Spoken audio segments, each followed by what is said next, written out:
The Disney MGM studios in Florida, Gene Siskel and Roger Ebert, If We Pick the Winners.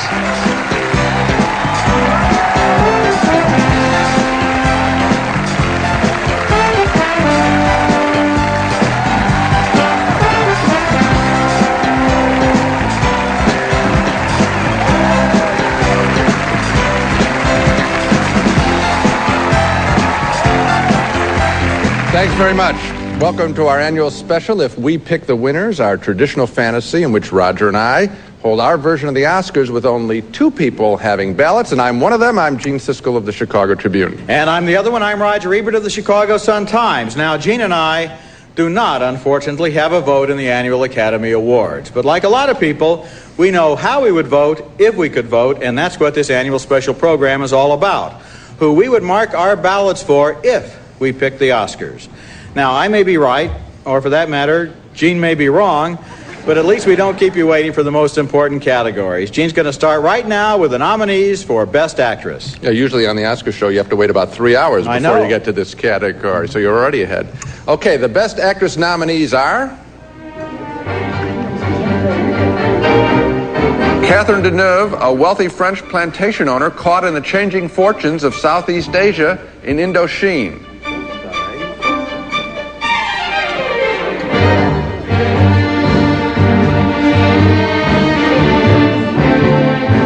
McDonnell, a soap opera actress, embittered by an accident that has placed her in a wheelchair in Passion Fish. And you can shoot a few angles of me in bed, and I can come down here and phone in voiceover, Vance. Brain death. Think of the metaphoric possibilities in that. I'd have to check with Edna. You do that. Michelle Pfeiffer, a Dallas housewife in the 60s, fixated on Jackie Kennedy in the drama Love Field. I think that's how children handle things. They go inside. I love children. I lost a baby this summer, just like Jackie. Susan Sarandon, an impassioned mother fighting to save her young son, dying from a seemingly incurable disease in Lorenzo's oil. So what you're saying is that our children are in the service of medical science. How very foolish of me. I always assumed that medical science was in the service of the sufferers. And Emma Thompson, the emancipated intellectual of Howard's End. We're nearly demented. Mr. Wilcox, I am demented. Here, inside the sealed envelope, is Roger's pick for Best Actress. This is not who he thinks is going to win. This is who he wants to have win. And I'm finding it out for the first time. Roger's pick for Best Actress is Emma Thompson in Howard's End. Right? This was a very tough choice for me, Gene, and it finally came down to Mary McDonnell and Emma Thompson. Those were the two I had to choose from, and it's a shame to have to pick between two inspired performances like theirs. But I finally marked my ballot for Emma Thompson because she did something in Howard's End that is very hard for an actress to do. She projected backbone and determination in a quiet, understated way. Will you forgive her? As you yourself have been forgiven. Look at her here in this crucial scene with Anthony Hopkins. He plays a banker whose first wife admired the intelligence and determination of the young woman. Now Thompson has become the man's second wife and has just learned of an affair he had years ago, but she isn't mad at him for his immorality. She's mad at him for being a hypocrite and not holding himself to the same high standards he so arrogantly holds for others. You have had... Emma Thompson is a wonderful actress. She can play broad comedy like in the movie The Tall Guy and melodrama like in Dead Again. And here she takes a subtle character and makes her unforgettable. So she's my choice in this category. Well, look at my choice. Okay, I have Gene's ballot right here, sealed away. And you have extremely good taste, Mr. Siskel, because you would also select Emma Thompson for Howard's End. My selection is Emma Thompson for Howard's End, and I'm picking Thompson because of the subtlety of her character and performance, is what I think what you were saying, Roger. She plays a complex woman, and Thompson, as an actress, doesn't push her into caricature. It's heartbreaking to leave one's old home. Here's a marvelous scene with Emma Thompson showing the subtlety of her character and also the unpredictability of her performance. She's about to be proposed marriage by the older, much wealthier Anthony Hopkins. She knows it even before he speaks a word, and I like the way she cuts him off. Then silently, watch how she registers delight and fear. She's ambivalent about this marriage, as well she should be, and it's all on the screen in these precious few silent seconds.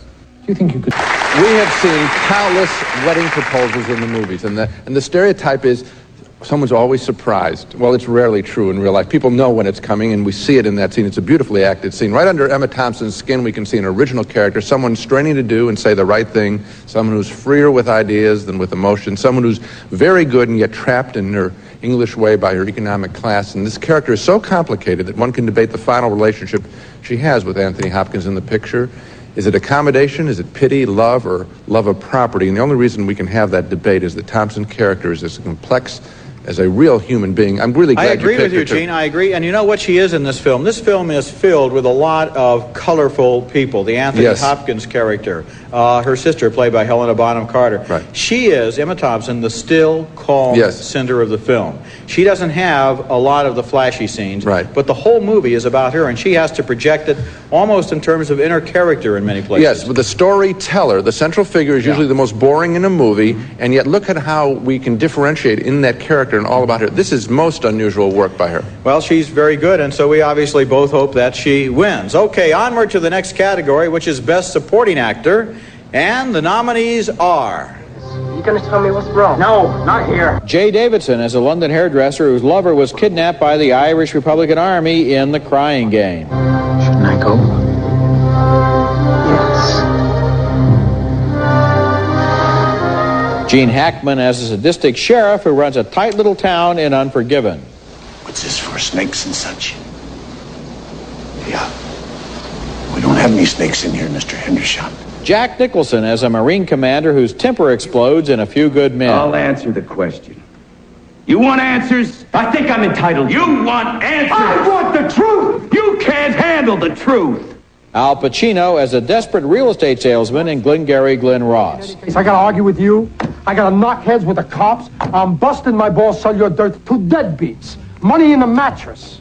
I come back, you can't even keep the contract safe. And David Paymer as the long-suffering brother and manager of a stand-up comic in Mr. Saturday Night. With 36! 36, that's good! From 3 to 36, that's a good thing! It's just temporary. You got Davy Crockett against you for a few weeks. It's a fad. It'll go away. Now, those are the nominees for Best Supporting Actor. Let me open up Gene's vote and see who you would vote for if you picked the Oscars.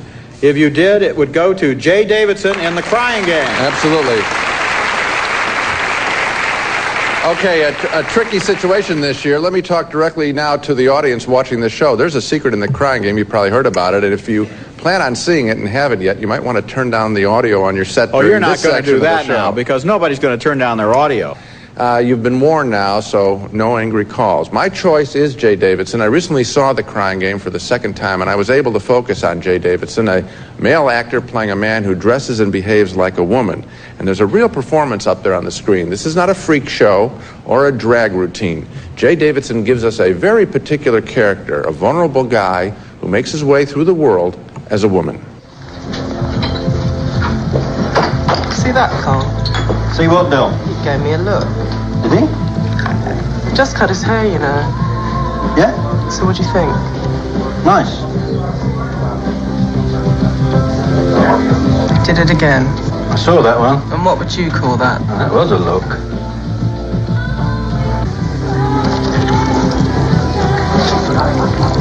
What do you think his name might be? I have no thoughts on the subject. Jimmy. Jimmy? Jimmy, that's what he said. Hi, Jimmy. Now think about what this actor had to do. Appear convincing as a woman, even close-ups on a big screen, and also play a character who is known as a transvestite in a regular bar, and then in comes this guy who may know what's going on or maybe not, and when she realizes he doesn't know her identity, well then She's very gentle, and yet later in the film, she's going to be called upon to be very tough. I think it's easily the most difficult performance of the year. Whether it's a supporting performance is debatable. I think it's a starring performance, actually. Could it have been done better, however, or as well? And if so, by whom? And Roger, if you disagree with me on this one, I'm going to be very upset. I think it's a spectacular performance. Well, Gene, first of all, I don't think you should have given The Secret away, because very few people have actually seen this film in terms of a national television audience. I think it was cheating, because to me, one of the real pleasures of watching this film was to walk in there and not know until a crucial moment in the film what the secret was. I don't know if people turned down their sets in time, and I think it was, you were, in order to make your opinion, what you were doing was you were keeping them from enjoying what I think, and what I agree with you is, a great performance. Well, the question would be, how can I do criticism of this work without talking about why I think it's so much of a stronger performance? And unfortunately, what we're going to end up debating now is whether I should have given The Secret away, as opposed to whether or not how... Oh, it's a very good performance. Yeah, it is a good performance. Well, let's see if you picked it as the best. Why don't you see if I picked it or not? I hope you do. You pick, instead, Al Pacino in Glengarry Glen Ross. That's right. And from what I've heard, Al Pacino might be the front runner in a different category. When the real Oscars are given out, I think he may win for Best Actor for Sin of a Woman. But I actually think he did his best work this year in Glengarry Glen Ross, and for that matter, so did a lot of other people. You could almost have nominated any member of the cast of that film in this category and not made a mistake, Jack Lemmon in particular. But look at the way Pacino thinks on his feet in this scene, where Jonathan Pryce is a reluctant property buyer, and fellow salesman Jack Lemmon helps Pacino by posing as a long-term customer. Ray is with American Express. Can I tell Jim what you do? Sure. Ray is director of all European sales and services for America. What I'm saying is, you haven't had a meal until you tasted it. I was at the Lynx. What was that service feature you were talking about? Which? Home cooking. What did... you had a tag phrase that you used? Cooking. The monthly interview. The magazine? Yes. Oh, well... Is that something I can talk about? Well, it won't be out until the February issue, but I'll go ahead. Are you sure? Go ahead. Anyway, Ray was eating one of his company men's homes in France, right? The man is French. You know, but his wife is. Oh, his wife. Ray, what time do you have? He's very good there, the way he's feeding those lines to Lemmon, and Lemmon is picking up on them. What's interesting there is that the acting is on two levels. These are actors playing salesmen who are acting out an improvised scenario. Glengarry Glen Ross is an actor's play filled with colorful speeches and big moments, but it's also a playwright's piece, and David Mamet's dialogue seems simple, but it's very hard to get right, and Pacino, I think, gets it exactly right, so that's who I would pick in this category. But, Roger, there are a half dozen to maybe 24 actors who could do the role as well. Oh, I'm not at all sure that's the case. Well, I'll tell you, actually saw one, we both saw one in Chicago, and his name is Joe Mantegna. And I don't think you're going to tell me he did it on stage, and you're not going to, he won a Tony Award for it, and you're not going to tell me that Pacino did it any better. Gene, what I'm doing here is I'm selecting the best performance out of the 5 nominees, as everybody else has to do, because we might even have different people we'd want in this category. No, what I'm saying... I think of the 5 nominees, Pacino is certainly the strongest. I'm telling you that Alec Baldwin, who also appeared in this film, could have done the role just as well as a again, you know, John Barrymore could have done a good job too, and it's too bad Laurence Olivier isn't around. But among the people who were nominated, the best performance was by Al Pacino. But I got news for you. Lionel Barrymore or John Barrymore or Ethel Barrymore couldn't have done the role of Jay Davidson as well as Jay Davidson did the role. Coming up next, our choice is another big category, Best Actor.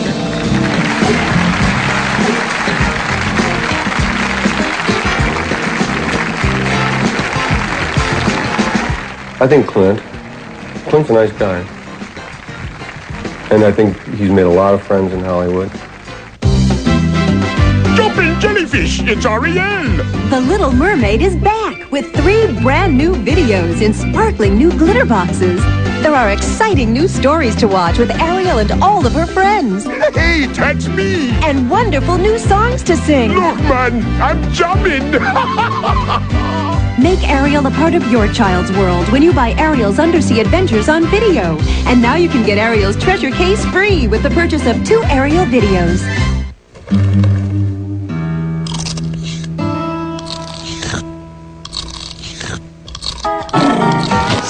Sunspot by Sun Chips. Sun Chips multi-grain snacks. There's nothing quite like that delicious sun-drenched taste.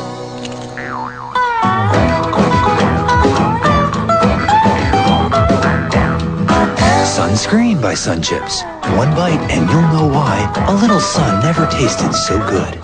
Flying coach was a bit of a drag, but I'm here. Jane, I'd like you to meet Peter. Peter makes movies.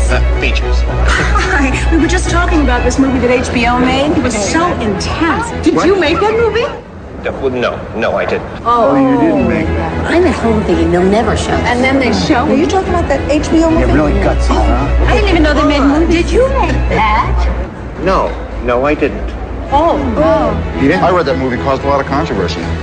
But you probably stay away from stuff like that, huh? Too risky, huh? Movies that get people talking. Movies that matter. HBO makes them, and you don't want to miss them. It was edgy. Poignant. No, I didn't make it. Excuse me. I heard you make movies for HBO? Yes. Yes, I do. Think you've seen great movies before?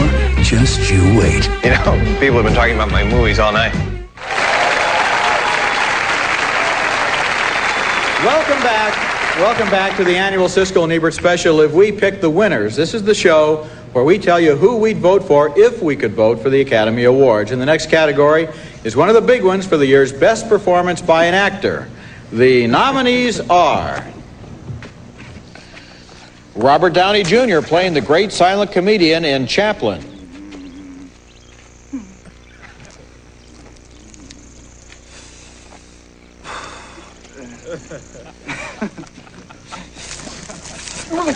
Clint Eastwood as a professional killer who comes out of retirement in Unforgiven.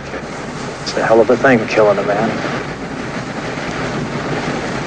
You take away all he's got, and all he's ever gonna have. Al Pacino as a blind retired Army officer who gives a kid some free advice in Scent of a Woman. About your little problem. There are two kinds of people in this world. Those who stand up and face the music, and those who run for cover. Cover is better. Stephen Ray as an IRA fighter who tries to escape from his past in The Crying Game. When I was a child, I thought as a child. But when I became a man, I put away childish things. And Denzel Washington as the charismatic black rights leader in Malcolm X. Before there was any such thing as a Jew or a Christian, we were black people. In fact, before there was any such place as America, we were black. Right. Okay. Those are the nominees, and I have in this sealed envelope Gene's choice for Best Actor, and you would vote for Denzel Washington in Malcolm X.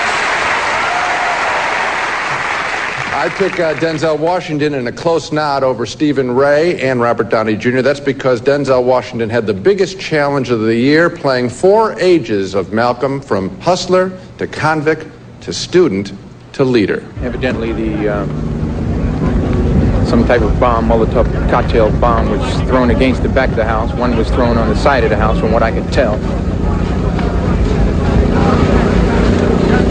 It bounced up against the window, and that's what woke my daughter up. And had it gone inside the window, my 2-year-old, my 4-year-old, and my 6-year-old daughter would have been... I'm just telling you, had that happened, I'd have taken my rifle, I'd have gone after anyone in sight. Do you think this was a warning or an attempt on your life? What does it look like? Does it look like a warning to you? We have plenty of news footage of the real Malcolm X, of course, on tape. And when that video was shown at the end of the movie, I didn't see any appreciable difference between the real man and Denzel Washington's performance. He hit every note, didn't stumble once. I didn't see Denzel Washington repeating himself from other movies. I bought the whole thing. It's a great, great piece of work. And now... Why don't you go ahead and open my envelope, Gene? Well, that means only one thing to me. It does, only one thing, that's right. Denzel Washington and Malcolm X. That's right. This was really one of my easiest choices this year because Denzel Washington's performance has so much range and power. He portrays Malcolm X from his earliest days on the street to his final days as an internationally known African-American spokesman, and there's hardly a note, from greed to rage to love to political and personal conversion, that he doesn't get just right. The hardest and the greatest. Here he is midway in the film, a street kid who has been sent to prison and is recruited there by the black Muslims. I don't know what I would say to Allah. Have you ever bent your knees, Malcolm? Yes, when I was picking a lock to rob someone's house. Tell Allah that. And here he is much later in the film on a TV talk show, expressing opinions that TV viewers were startled to hear said out loud in the early 1960s. Well, for the white man to ask the black man why he hates him is like the wolf asking the sheep, or the rapist asking the rape, do you hate me? The white man is in no moral position to accuse the black man of anything. You know, in a way, the lead in Malcolm X is not one role, but many roles, just as Malcolm was many men. In a lot of movie biographies, the heroes seem to have been heroic right from the start, but Washington shows us the agonizing process by which Malcolm Little became Detroit Red and then Malcolm X. He's recruited by the black Muslims in prison. He educates himself by reading the dictionary. He turns from a criminal into a leader of men, and there is not a step in that journey that Denzel Washington doesn't make completely convincing. We apparently both agree it's the performance of the year. Well, I'll tell you, the thing that I like about it is that sometimes in biographies you can tell early on in the scene that they know they're going to be great and special. The movie gives it away, and so does the actor in some sense, being a little more in control of himself. Yes. Here we don't get that. There's discovery at every change, and that is a tribute to a really immaculate performance by Denzel Washington. Well, I certainly hope that the Academy agrees with us. And when we come back, the people who shoot the movies, a new category, the best cinematography.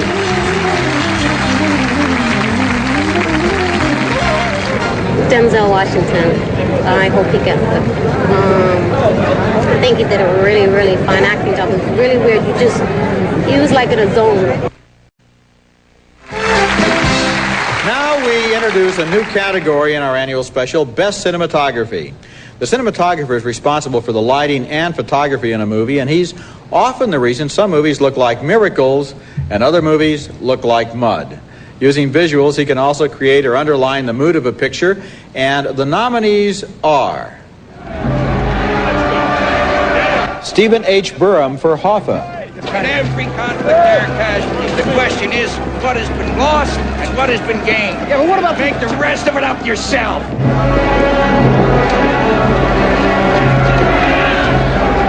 Tony Pierce Roberts for Howard's End.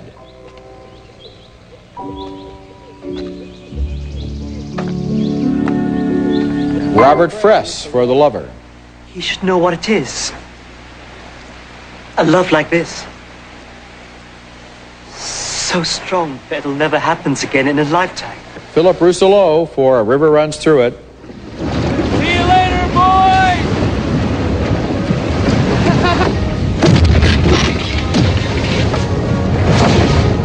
And Jack N. Green for Unforgiven. Get behind them rocks, Stevie boy! Get over there, Gravy! What happened? He ain't killed? He gets in those rocks, we ain't gonna get him. Unless we go down there. Gene's choice would be Jack N. Green for Unforgiven. Right. First off, I ought to say that all of those are good nominations. American movies are looking better than ever, while the quality of the screenwriting and the imagination of the projects is in decline. My choice for Best Cinematography is Unforgiven by Jack N. Green, and maybe I'm selecting it because most of the other nominated pictures are full of pretty shots of beautiful things and locations, and by comparison, making a dark and brutally violent Western look arresting seems like a tougher chore. This film easily could have been muddy, same word that Roger used, but Jack Green keeps things sharp while maintaining an 1880s feel. I once had an Oscar-winning director tell me that it was easier to photograph mountains than the human face, and just look at the way that Jack N. Green photographs Clint Eastwood's face in profile in this beautiful scene from Unforgiven. Cut up her face, cut her eyes out, cut her ears off. Hell, he even cut her.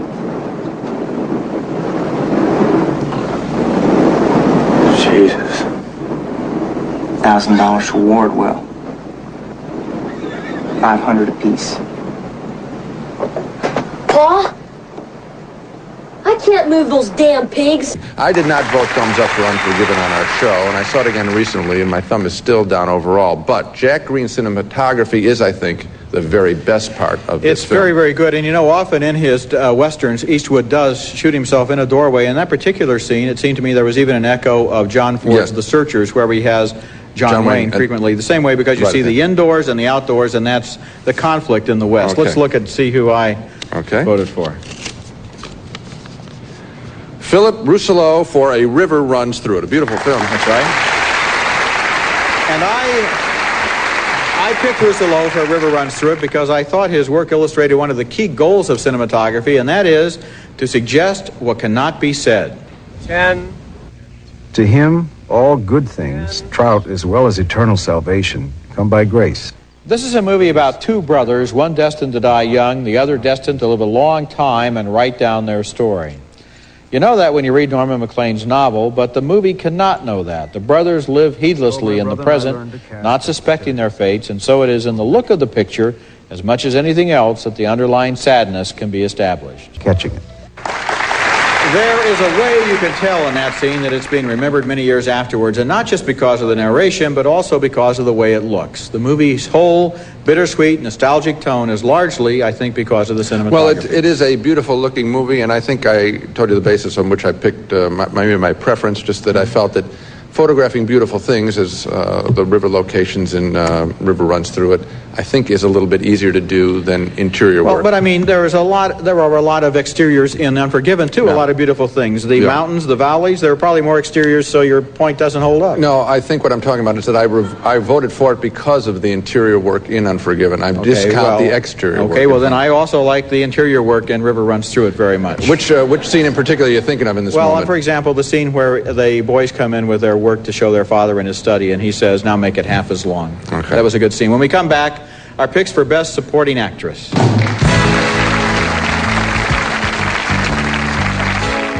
Marissa Tomei for My Cousin Vinny. That's my first one. The things we do to control what we eat.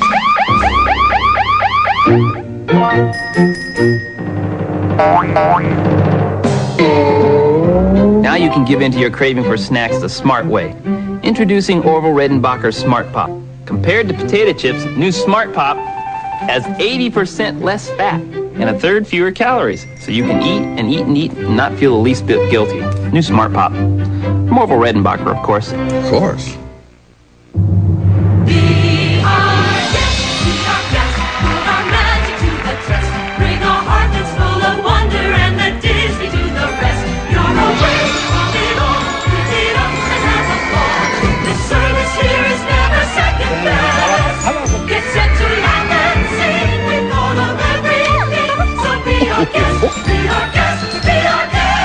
Walt Disney World invites you to be our guest. Call 407-WDisney. Because no other pain is like your headache pain.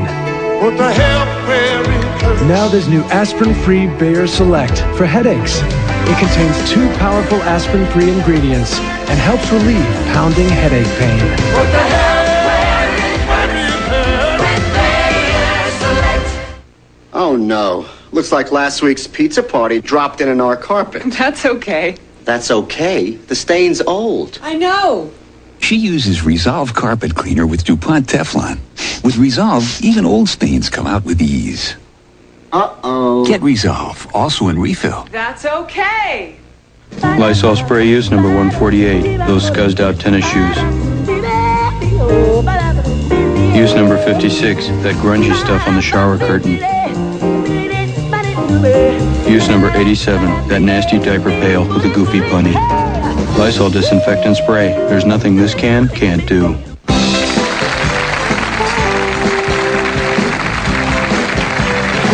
Welcome back to If We Pick the Winners, and our next category is Best Supporting Actress, and only one American actress is in the mix. The nominees are...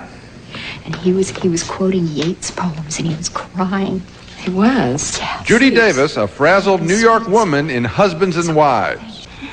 Joan Plowright, an English lady, a widow on vacation in Italy in Enchanted April.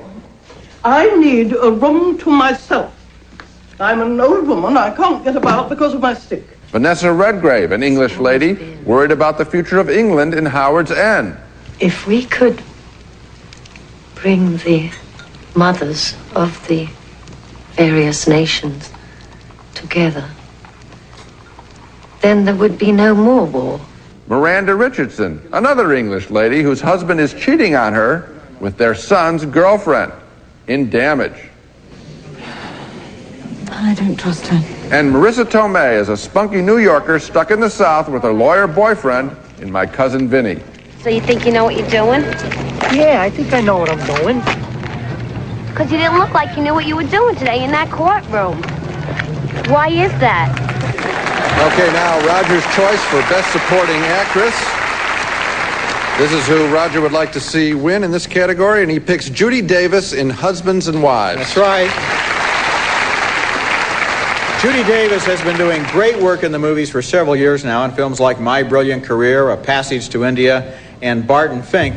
But her work in Woody Allen's Husbands and Wives shows her at the top of her form. She and Sidney Pollack play a long married couple who decide to get divorced, shocking their friends, played here by Allen and Mia Farrow. One of the things that has always appealed to me about Judy Davis is a certain brittle intelligence that she brings to certain roles. You don't have the feeling she's reading dialogue. You feel like you're watching her think on her feet. And it's not often you see a supporting performance that shows the whole emotional arc of a character, but you see one here from Judy Davis. I think intelligence is the key to this performance, and why don't you check out that envelope in your pocket? Oh, does that mean big only boy? one thing, or does it mean two things? Well, I think it only means one. Only means one thing. It means that Gene selects Judy Davis for Husbands and Wives. Yeah. I'm picking Judy Davis from Husbands and Wives in a close call over Vanessa Redgrave and Howard's End, and this is a shockingly fresh character. I mean, when I saw Husbands and Wives, naturally I expected to be preoccupied with studying Mia Farrow and Woody Allen, partially in a gossipy way, seeing if I could see any strain in their performances from any real-life problems creeping in. But right away, my attention was diverted by Judy Davis as their bright, neurotic, divorcing friend. Here she is resisting the advances of new boyfriend Liam Neeson. I always complain that movie characters are not as smart as the dumbest people I know. Well, Judy Davis's character is very smart and real, and her problems made me sad at times, and this is balanced with humor, balanced but not overwhelmed into someone who is cute and fuzzy. She's an original character, and Davis definitely deserves the Oscar. You know, I agree. You know, just looking at that scene that we just saw, Gene. That's a great scene. Neeson is good in that scene, too. And as she's getting kissed, she kind of directs it. He doesn't know this. She puts her hand up like this, and at a certain point, she just says, cut. And then she pulls away and says, I can't go quite so fast. I don't want to get involved. That kind of body language is very good. It's a real good performance. You bet. Right. When we come back, the year's best original song. Well, I think there's a lot of performances that stand out, but that's a no-win decision. You can't make that response. It's very hard this time.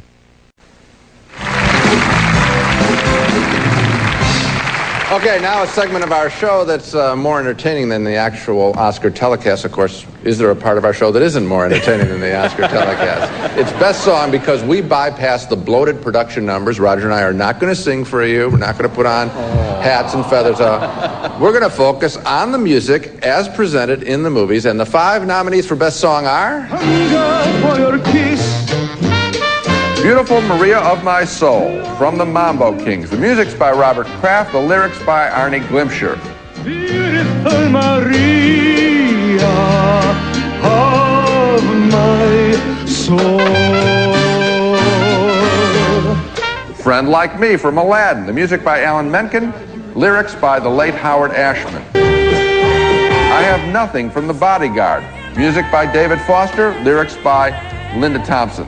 Run to You, music by Judd Friedman, lyrics by Alan Rich. And A Whole New World from Aladdin, music by Alan Menken, lyrics by Tim Rice. Hey, Roger, you picked Beautiful Maria of My Soul from the Mambo Kings. That's right, yes. My choice is Beautiful Maria of My Soul for one very good reason, which is that I've been humming and singing that song at various times for a whole year since I first saw the movie. If I ever love again, even then, nothing will change, and the taste of you remains, clinging to paradise. It's unabashedly romantic, it's cornball, it's over the top, and it perfectly captures the fiery passion of the love affair in the Mambo Kings. You know, Gene, they used to talk about songs that when you walked out humming the song. Yeah. This is one of the few songs in a long time that I've walked out humming and singing, and I enjoyed it. No, it's a beautiful song. Take a look at my... Does that mean only one thing? Maybe, maybe not. Oh, maybe not, probably. Let's see here. Gene would vote for Beautiful Maria of My Soul. There you go. From the Mambo Kings. Let me tell you something. I never thought that you would pick this. I underestimate you quite often. Frequently, yes. And with good reason, but not this time. My choice is Beautiful Maria, My Soul over The Clever Friend Like Me from Aladdin. And this was an easy pick because here is a rarity, a song that holds the entire key to the movie. Of my soul. The Mambo Kings is largely about this song and how it came to be written by a Cuban songwriter played by Antonio Banderas, who comes to America but still longs for the woman and the country he left behind. His songwriting partner is his brother, played by Armand Asante. Filling all my nights, haunting all my days. Beautiful Maria of my soul.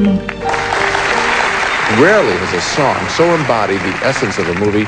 Rent the Mambo Kings, and I think you're going to see and hear what I mean. Also, you'll see a very good love story.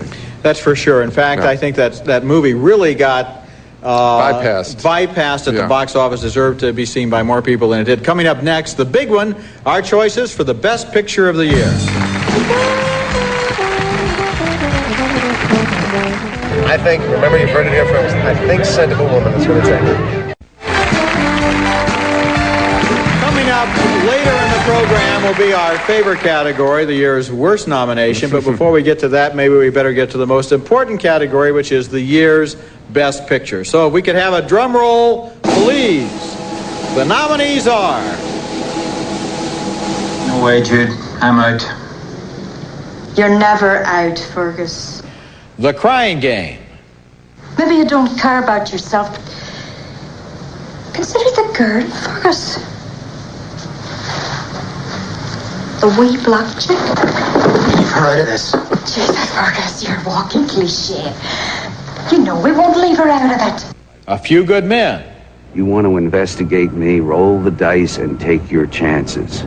I eat breakfast 300 yards from 4,000 Cubans who are trained to kill me, so don't think for 1 second that you can come down here, flash a badge, and make me nervous.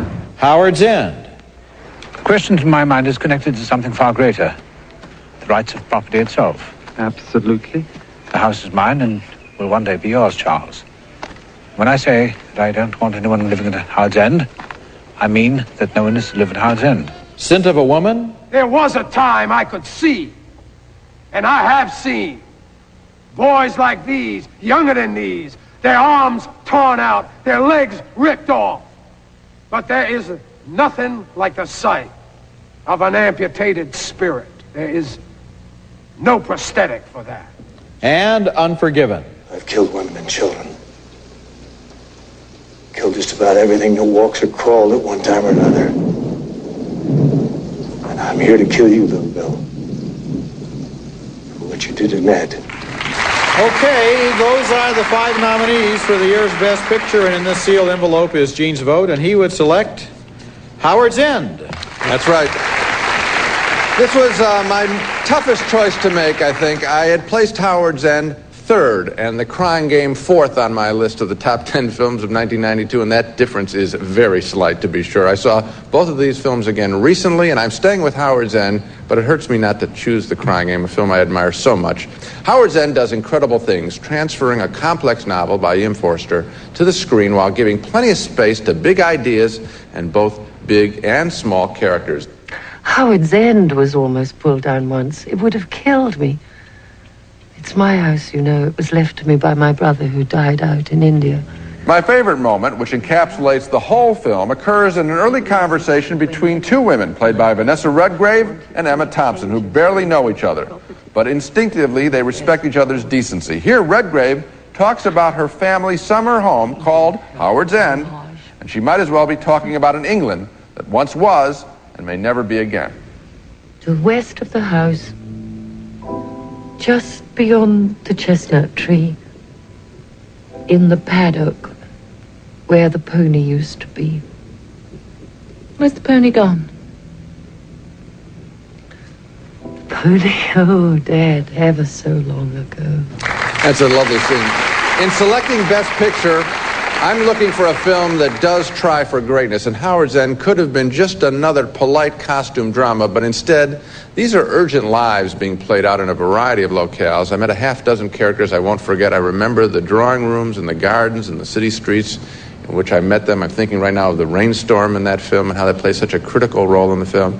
Director James Ivory and his producer Ismail Merchant and writer Ruth Prowar Javala have created a whole world on film. That's why Howard's End is my choice as Best Picture of the Year. Well, I think if you open the envelope, Gene, you'll find that I have okay. Hey, we agreed a lot with this you year. on this one, yes. Howard's End. Howard's Good. End, yes, that's right.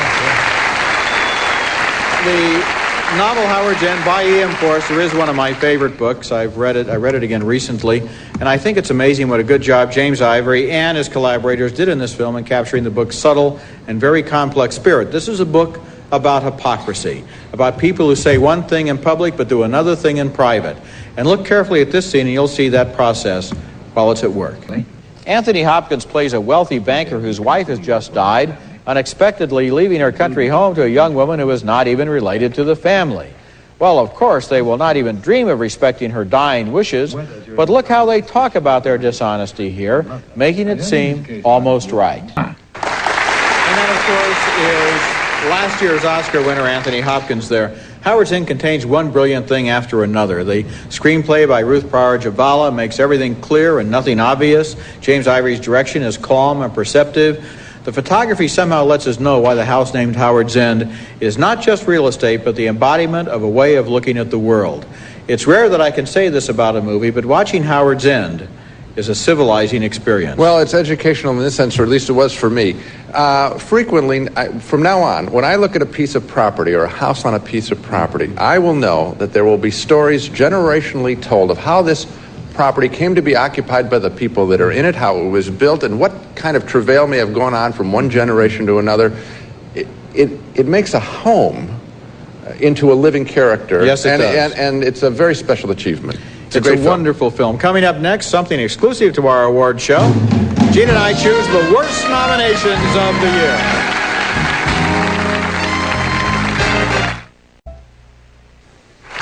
Okay, here's something you won't see anywhere else. Our choices of the worst nomination made by the Academy this year and the least deserving nomination of the year, according to Roger, is A Few Good Men as Best Picture nominee. You don't think it deserves it at all? I do not. No, and it should not surprise you, Gene, that I picked A Few Good Men as my worst nomination of the year because of the 5 movies nominated for Best Picture. It was the only one that I originally voted thumbs down on. A Best Picture nomination is a precious thing. There are only 5 of them, and I was disappointed that the Academy membership wasted one on a movie that was not original or daring or especially brilliant. In a year that gave us Malcolm X, they must have been half asleep when they nominated a retread formula film like A Few Good Men.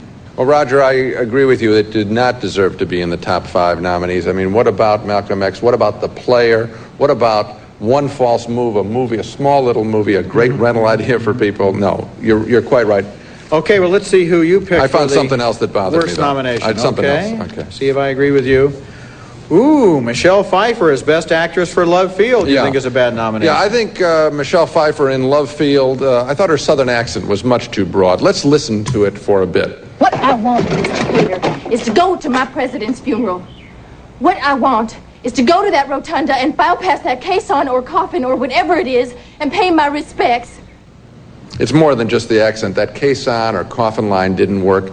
She didn't convince me that her character could be that dumb to get in the situation she did. In other words, I'm not talking about the dumb way her character was written. I'm talking about the way Pfeiffer couldn't hide her own intelligence from me on screen. She did a better job playing a working-class waitress in Frankie and Johnny a couple of years ago in Love Field. All I saw was her pretending to be a slightly dim Southern belle. I see a lot of big-time actresses playing Southern women and playing them down as sort of dingbats. Well, I think you have to give Michelle Pfeiffer credit at least for trying a lot of different kinds of roles, but I don't think this one deserved an Academy nomination. Okay, those are our worst nominations. And now, Gene, we always end the show this way. Imagine you're watching the Oscars. Right, we will be. Who, if they won, would give you the most personal pleasure? Which one would you cheer for? The one I'd yell for would be Jay Davidson, Best Supporting Actor for The Crying Game. I'm really rooting for that. I would be very pleased to see Denzel Washington Yes, I win, would. especially because not only is he great, Not only is he great, but the film is great too, and in Absolutely. a way, Denzel is carrying the banner for that entire film. Absolutely, in this year's Oscars. I'm be rooting for that too. Well, that's it for this year's edition. If we pick the winners, the Academy will pick the real winners on Oscar night, March 29th. And until then, the envelopes are sealed.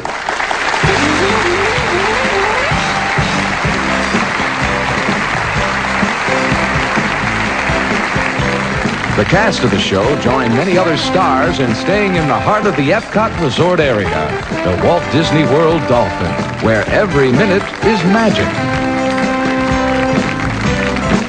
It's America's favorite jelly bean, Jelly Belly, now appearing in theaters and video stores with good taste. Jelly Belly beans, try them, you'll love them. Load Hugger cargo nets expand to hold groceries, tools, sporting, and camping gear securely in place and are easy to install. No tools required. Load Hugger cargo nets. Sundance made with pure fruit juice and sparkling water, no sugar added, and that makes Sundance a natural refreshment for the whole family. From Cherokee, apparel, shoes, and accessories for men, women, and children. When you're comfortable, you can really go places. Make yourself comfortable, furnished by Cherokee.